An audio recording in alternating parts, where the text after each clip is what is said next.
connection doesn't have to be big and fancy to still be meaningful and impactful. Hello and welcome to the Encourager Podcast, where we have encouraging conversations to help you joyfully harmonize your home and work life.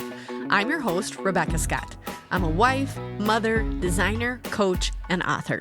I'm here to help encourage and empower you to confidently make decisions that work for you and your stage of life, whatever that might be. Hello, encouragers. What if the secret to meaningful relationships isn't grand gestures, but frozen casseroles and a stash of gift sacks? Can I get an amen? I think this is way more. The practical approach of being intentional in our relationships, something that I've heard several times over my life, is how are you so intentional? And I got to tell you, I can answer it practically. It's just the way my brain works is like, okay, if this is something that I desire, or this is something that I want to see happen, or this is something that I want to develop, how can I be intentional about it? And so I thought this would be a good one to record for you guys to understand how I do it practically in my relationship connections and in my relationship building when I really want to dive into a relationship. These are some practical things that I do.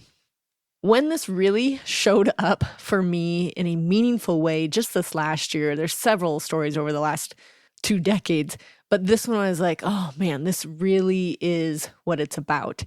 I started this group locally called the Encourager Tribe, and we get together quarterly, and then we get together for a retreat once a year. And I met this gal in the group that I just love and adore, and she's also in my school district. And she put on her text thread that her daughter was getting bullied pretty heavy at school.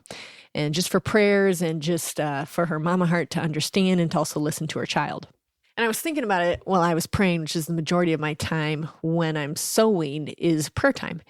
And I was thinking about her, 4th grade girl, and what could practically we do to help this mom and this kiddo. And I thought immediately, well, I'm going to youth group tonight, and that's a lot of high schoolers who have been through the 4th grade and probably most likely been through some bullying situations. And I do have those blow-up costumes that I love and adore. Yes, I have about 6 of them. If you've ever followed my feed on Instagram or Facebook or followed my business, Rebekah Scott Designs, you know how I feel about costumes. I love them. They are the greatest little delight and surprise that is out there. So I got some poster boards out. And this is also, on the way home from school, I was asking my girls what they would do if they knew a friend was being bullied. And so we kind of round tabled some ideas, and this is what we came up with. We made some poster boards that the girls colored and painted. We thought through what this kiddo would be going through, what her thoughts were today. We wrote those on paper so that we could affirm that she's an amazing child of God and that people outside of that little class love her and adore her. I knew a few things about her because I know her mother, so we called out all those good character qualities. And then we wore our blow-up costumes, or I should say we packed our blow-up costumes. Then we went to youth group. I got the posters out, and I asked any kid who's been through a bullying situation to sign the poster board with a note of encouragement to this little girl. And they did. I bet we got probably 30 to 40 different signatures. And as soon as I explained bullying, they're like, I know what I'm going to tell her. You know, it's so interesting to see these high schoolers want to plug into this kiddo. So we filled out these poster boards, and we waited for youth group to be over. Then we crawled in the vehicle, blew up our costumes, drove to her house, stood in front of her house with the poster boards. And it was me, my daughters, and my friend Ellie Saxer, who's been a frequent guest on here. And we just read her the poster boards. And the reaction of the little girl was pretty precious, but also her mother. And something that her mother said that I was like, ooh, this is why we do this sort of thing. And this is why we pre-decide, which we'll talk about in the podcast a little bit later, is because that took less than an hour to prepare, but will have a lifetime of impact on this child when it comes to community and what we can do for those that we love and care for. And her mom said it was going to take me months to rebuild her self-confidence. And in about 30 minutes of time with some posters and some costumes, we were able to build her self-confidence back up. And so that's why I'm recording this. I'm going to tell you the simple ideas that I do to be intentional about relationships and intentional about connections, especially with those in our community and outside of our community. But what can you do intentionally to keep building those? And usually, at least it's the only thing I know to do, is to be really practical about it. Another example of why I was like, I have to make sure that I record a podcast on this is during graduation this year for Gus, my Aunt Janelle, who's actually my husband's Aunt Janelle, but I love and adore her, so I call her my own Aunt Janelle. called me during graduation week. Actually, she didn't call me. She just showed up with a frozen casserole and said, I know you have a busy week this week prepping for graduation. I didn't know if your parents would be in town or who would be helping you, but here's a 9x13 of scalloped potatoes and ham with directions on how to cook it. I about cried. I think I did. I was just like, oh my gosh, Janelle, how do you know to do that? And she's like, because I've been through it 5 times. And I just thought that was such a beautiful, intentional thing to connect with me and to understand what we were going through that week. So that was just a beautiful thing. And then here's the thing, because Janelle has been intentional about feeding into relationships and connecting to the people in her life. One of her daughters also texted me that same week and said, hey, I want to bring over a couple of pizzas. What night works for you guys? I know you've got a busy week ahead.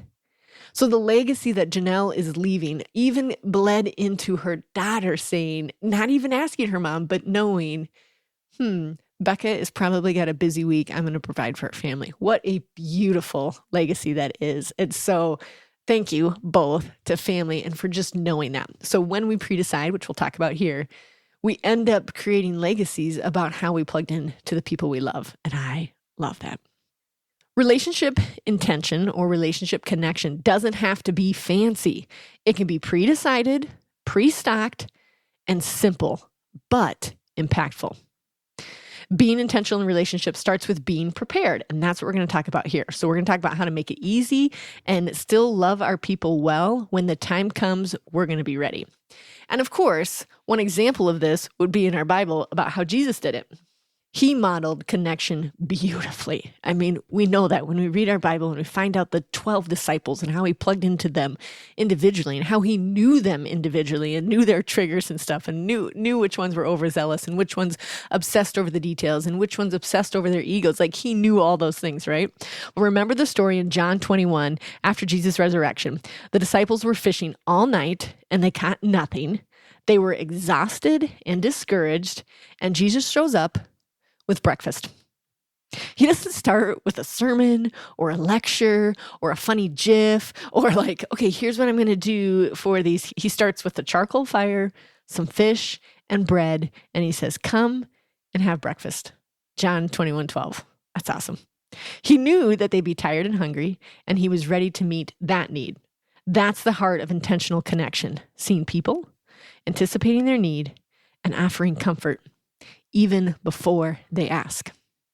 Life gets busy and moments to connect can slip by. So if we have a system of readiness and pre-decision, it lets us follow through with those good intentions that we have. And I just kind of keep reminding you guys, connection doesn't have to be big and fancy to still be meaningful and impactful. So here are 5 practical categories for intentional connection. Number 1, food. I want you to think comfort in a container. This one for me is super easy. It's probably the easiest of all of them because whenever I cook anything, I double it. Imagine that, you guys. One of my strengths is that I'm a maximizer, so I never create one 9x13 by just automatically doubling it. It's just the easiest thing to do with recipes, right? So having frozen casseroles on hand. I like my ham and broccoli one. I think I've told that one pretty frequently on our Instagram. I'll make sure to share that this week. Beef stew is easy because you can just put it in a gallon Ziploc bag. I double that one. And then frozen ravioli, or a lot of people call it lazy lasagna. Those are such easy recipes to just double and have this on hand, frozen for when you recognize someone might need some food that they didn't have to prepare this week. Okay, you get a bonus points if you want to label them with some scripture or a quick encouraging note. You can totally do that. As I'm making them, put the little index card right on it so they know how to cook it. They don't even have to think that through. You know, when you are absolutely so overwhelmed that you're like, I don't even remember what the cooking temperature is. Is it 250 or is it 350? Anybody had this moment? It's there.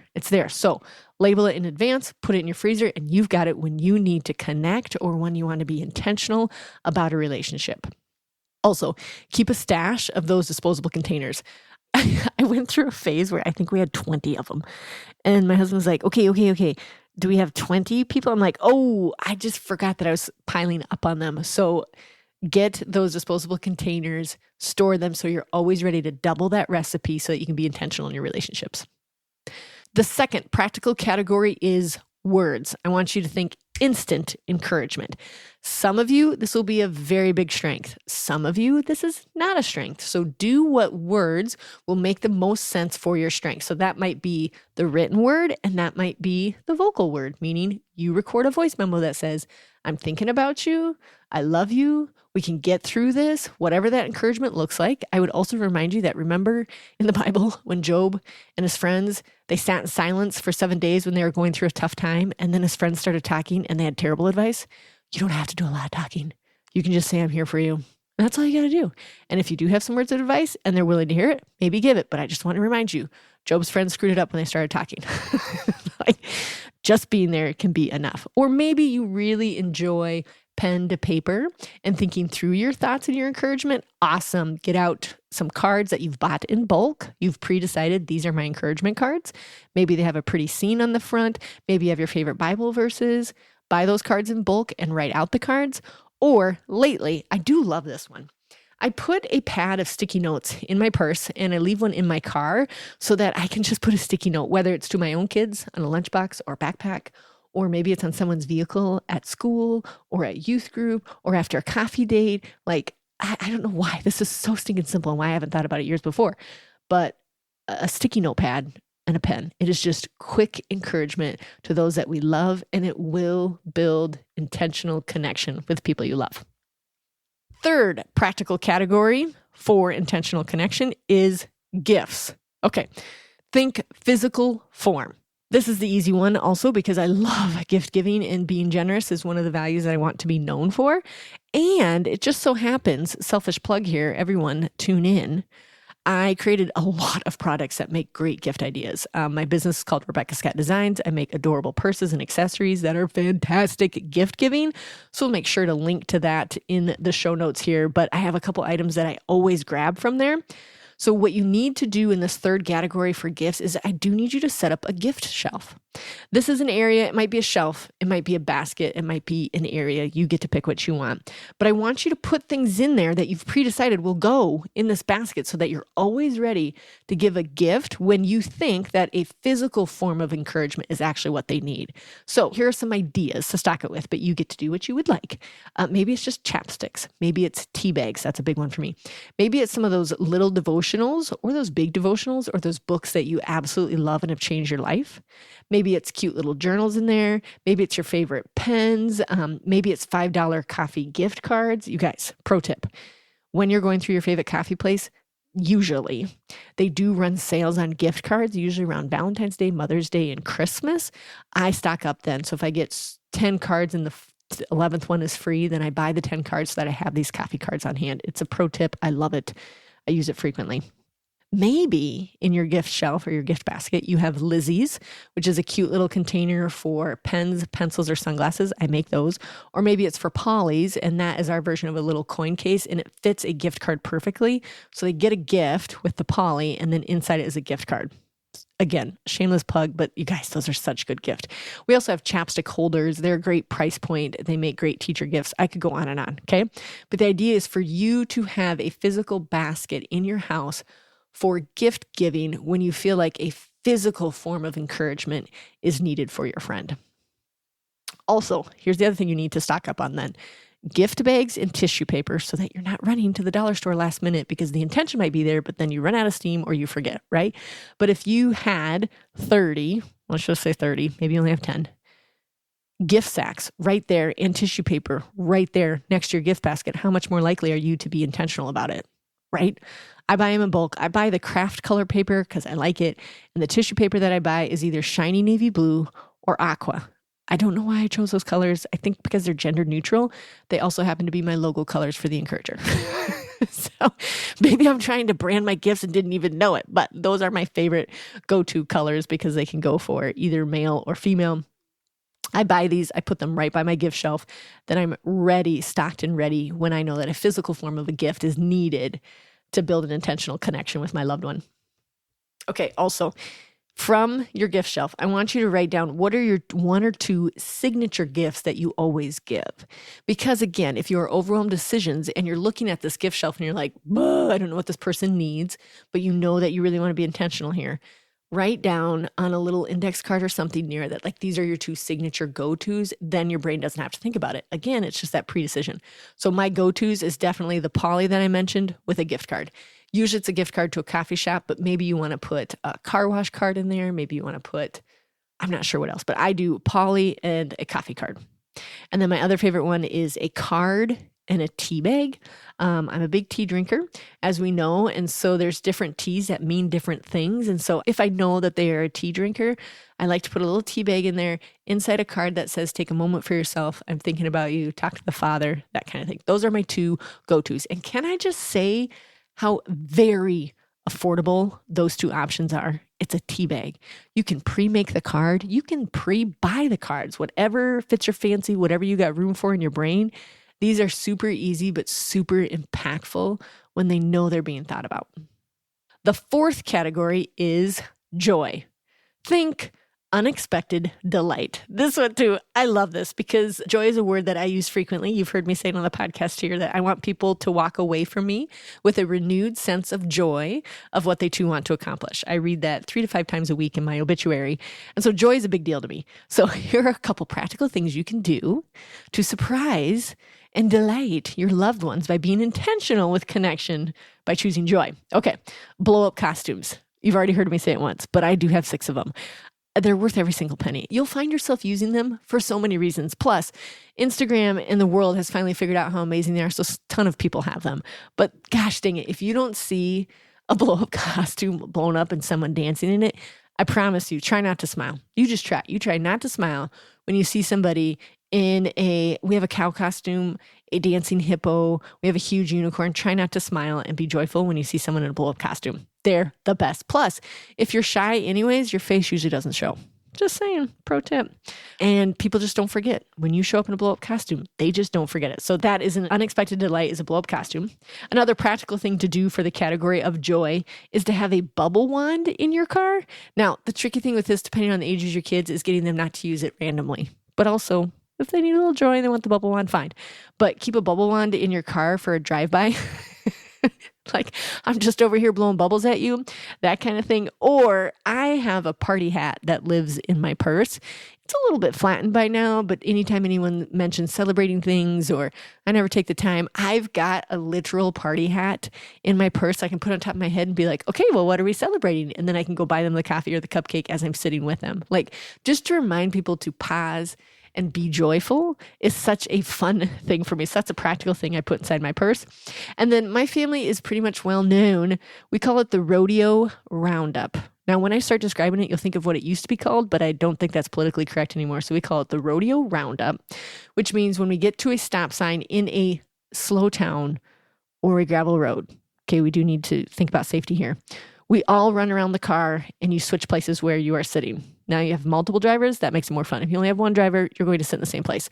But everybody gets to be mixed up. I've done this so many times with my daughters after school for new play dates, or if it's just been a long Tuesday at school, or with my own friends. I'm like, guys, rodeo roundup. And then we get out of the car and move around. So that's another practical, unexpected, joyful way to be intentional about connecting with your loved ones. The fifth category for intentional connection is presence. Okay.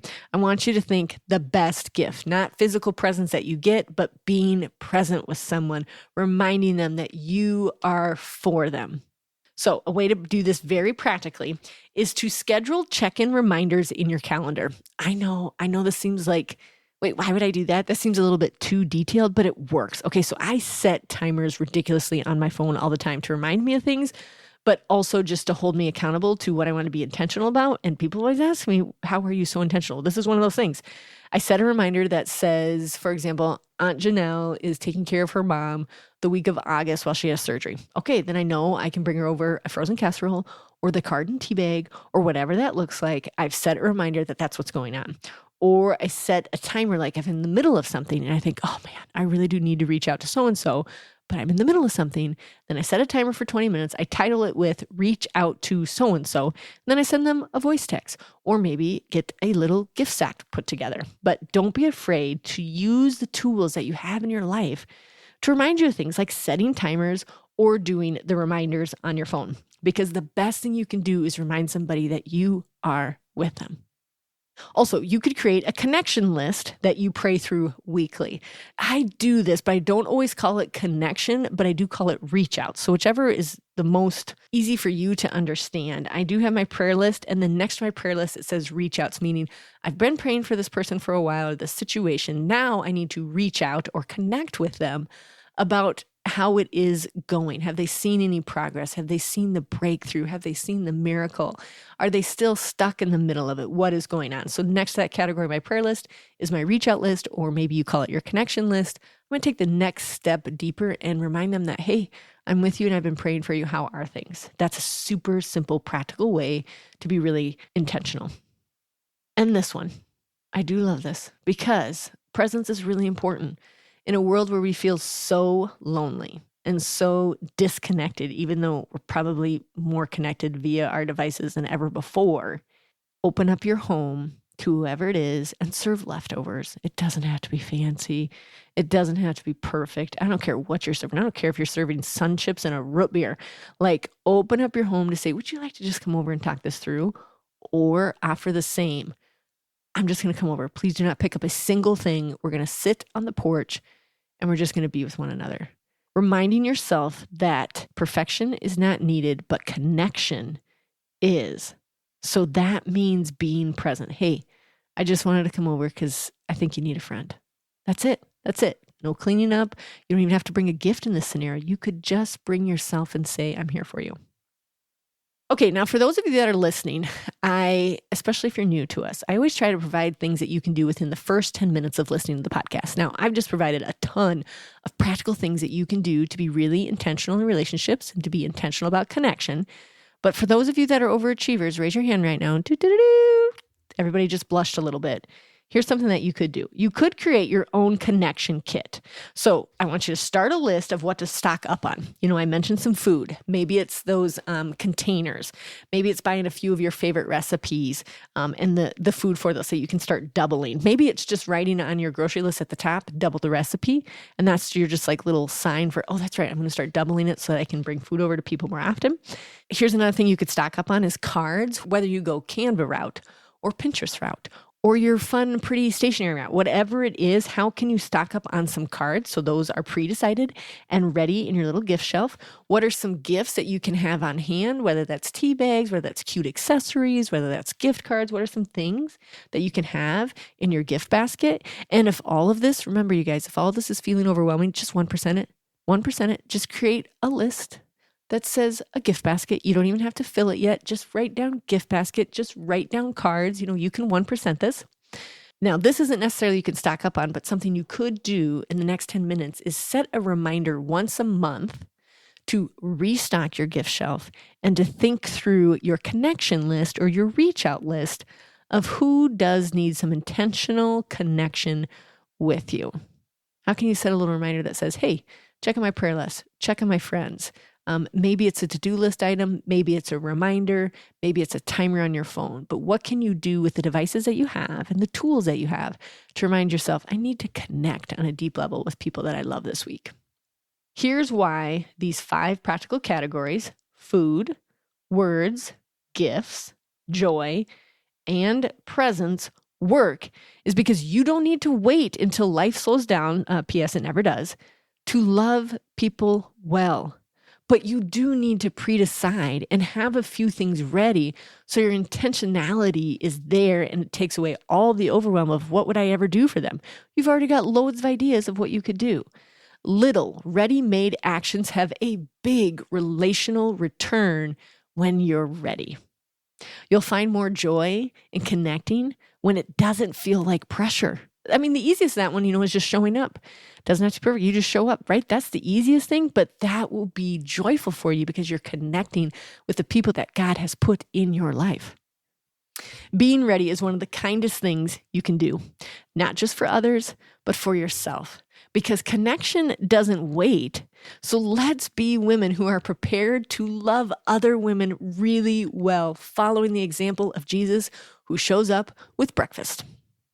Okay, I also have to tell you guys this because I've used this several times over the last 3 years. And I'm like, oh, this is something really practical. I don't necessarily stock this one because it's a little bit more spendy to buy, but it is my go-to when I know there's a super, I'll call it a sticky situation coming up, or a really tricky one. Maybe it's a blended family. Maybe it's a super big tragedy. Someone died suddenly or something. So I don't stock this one in advance, but it is my go-to when a loved one is going through a tough situation. And I call it my hard basket. Like life is hard basket, okay? And what I stock it with is a blanket, a hammer, and a snack. Like usually I choose M&Ms, the share size. Why would we choose any other size, right? Okay, this basket, and then I write a little note in there that says, like life is hard. I'm sorry what you're going through. Whatever personal notes I need to put in there, but I put in there, if you need to snuggle it, that's why I get the blanket. If you need to smash it, that's why I get the hammer. Or if you need to eat it, that's why I get the snacks. Whatever your feelings are, these 3 categories will help you out. And I do love giving this one.